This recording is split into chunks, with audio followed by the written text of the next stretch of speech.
Hello world, Stephen Michael Zach here, and today we're looking at the Lume Cube T60. This is their brand new pocket light stand. It will run you $69.99, and all you get in the box is the stand, no case, no bag, no instructions. So let's just jump into the negatives. Now first off, this thing is heavy. This weighs about 1 pound and 39 ounces. So if you're putting several of these in a suitcase, that is going to add about 5 pounds to your suitcase, so keep that in mind when traveling. But let's take a look at the basic construction. The legs are rock solid. There seems to be a little bit of what I think is plastic up here. And there is a button right here that you press and you just slide open the tripod. Now the tripod legs feel really solid. Now be careful, this could be a finger crunching hazard, as always with tripod legs. And then you suddenly get this aluminum here. Now, first negative is sometimes when you twist the cap, this part does not come out, so you have to kind of grab it like that and pull it out. The second part is you have to make sure that each one of these is locked, and even when you do, any slight twist and it is going to collapse on you. So the locking mechanism is not very good. I often find that I will screw in a light, get this thing set up, and then it'll just completely collapse. Now let's talk about, and let me make sure this is completely extended. Now let's talk about the top here. This part is a little bit too thin for my taste. What I like to do is just turn the top and lower it about half an inch or an inch, just to give myself a little bit more space. And again, be very careful, because once you start twisting these, all of them twist and it gives away. But this feels a lot safer, but it does actually shorten the light. So I am not a fan of this part. I really wish they made this maybe a little bit thicker and gave us a little bit thicker up top. Next is the head. Again, I am not a fan of this. You have this kind of, and again, any little movement and the thing collapses. But I'm not a fan of this kind of GoPro kind of twisty ball head. Now there is no way to lock this, which I think is a big misstep, and there's no way to tighten it up or adjust it. There are plastic caps that I guess I could jimmy away with a flathead screwdriver to get into the mechanism here to tighten it. Maybe, I haven't done that yet. But I would have liked to have seen maybe just a 1/4 up here, or maybe a 1/4 3/8 reversible pin. That would have been more useful, so I could add my own ball head. Second thing I don't like is this very springy, they have a spring inside the head here where the 1/4 is. Now I get what that's for when you're screwing in a light like the Pavo tube over here. What it does is it allows you to screw in the Pavo tube, and then you can kind of readjust your tube and the spring will push in a little bit more so you can get the right angle. That's fantastic. The only problem is when I'm taking this out and it's a heavier light, this spring tends to pull back and tear right out of the 1/4. I was trying to put on my Neewer C80 flat panel and it almost tore out the 1/4. So that is something to be aware of. So all in all, not my favorite. Now folding this thing up is very easy, and let's talk about travel. Now first of all, not only is this heavy like I said before, but I do not think TSA is going to let you on the plane with one of these, let alone several of these. This looks like a metal pipe. This looks like a weapon. Even if you show them and be like, hey, look, it's a tripod, I think they're going to give you a hard time. So I would be very surprised if you didn't at least get hassled about this, because this looks like a weapon. This looks like something that they would not allow on a plane. I could be wrong. Time will tell. But yeah, I'm not so sure you're going to be able to travel on a plane with these. Now, let's take a look at some of the lights you can put on this stand.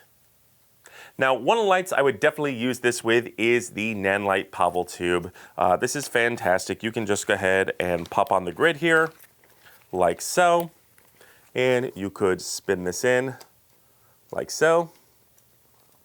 And what I really love is the fact that we can now tilt this and really get an angle with the grid. I think this works very, very well with this particular light. Again, as you can see, every time I move it, it's going to collapse. Now it is going to bend and bow a little bit because of the nature of how heavy this light is. This thing really is made for ultra lightweight Lumecube products. But another cool thing is you could pull this off and you could actually stick a couple of these in the back of your music video on these stands. It'll look very cool, almost candle-like. candelabra-like. So that is another use.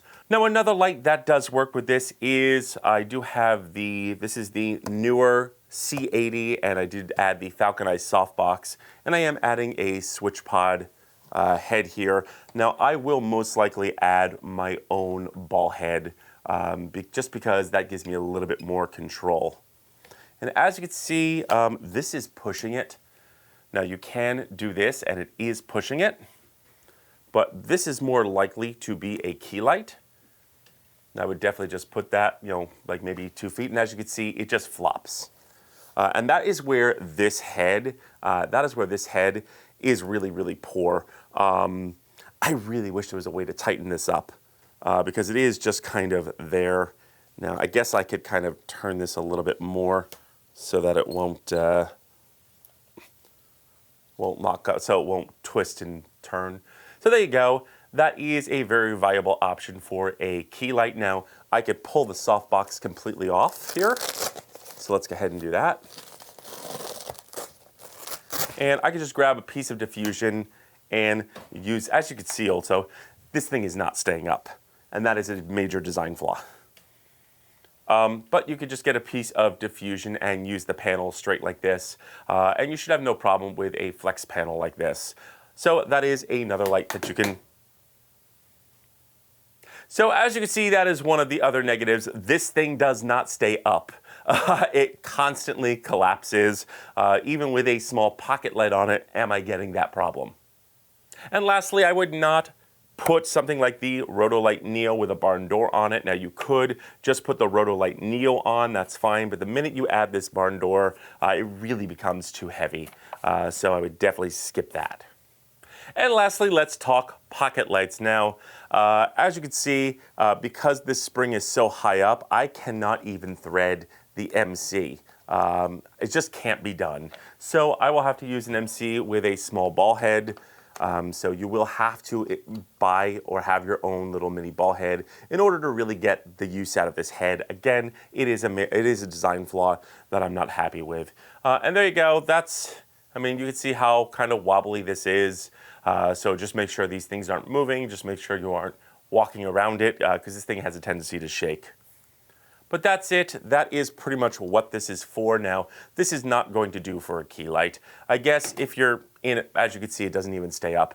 As you can see in a pinch, if you're in a hotel and you need some kind of light, a small pocket light like this is going to work okay. I would rather put the flat panel on here with a piece of diffusion. That's going to get me a much better quality of light. So there you go. That is, as you can see, it doesn't even stay up. So yeah. Okay, so the Lume Cube T60 light stand. This is an incredibly brilliant idea with very poor execution. This thing does not stay up. Anytime you tap it, it's just gonna fail. It is just gonna fall, it is gonna fail. You can't put a heck of a lot of weight on it. You can only put very, very, very, very light weight, fixtures on it. The head is absolutely terrible. I do not like this at all. It's gonna wear out. It doesn't stay up. I don't like the springiness here. I really wish they gave us a better head here. I wish this were carbon fiber and not aluminum, because it feels real cheap and it feels like it's gonna break at any moment. And this thing also looks like a lead pipe. I don't know if this is gonna be allowed on an airplane. If it is, I'm pretty sure it will get at least a second look by TSA. Great idea, just not executed very well. I would love to see a Mark II and to see them make some major changes. I just think right now, this is a pass for me. Even though it works beautifully with the Nanlite Pavo tubes, and it's great if you're sitting in a chair. You could use it for a hair light, and it's very travelable, you could travel with it. Not even sure that was a word. But as far as the way that it works, I just don't think it's there yet. But very, very smart idea. I'd be interested to see if anybody else is going to come out with sort of a copy of this and to see how they do, or if Lumecube does a Mark II. So That's it. Those are my thoughts, but I want to know yours. So leave your questions and comments in the notes below. Also, don't forget to like, share, and subscribe. And don't forget to mash that bell button to be notified when we drop a brand new video. And feel free to use the links below as it helps out the channel. I'm Stephen Michael Zach, and this is new to me.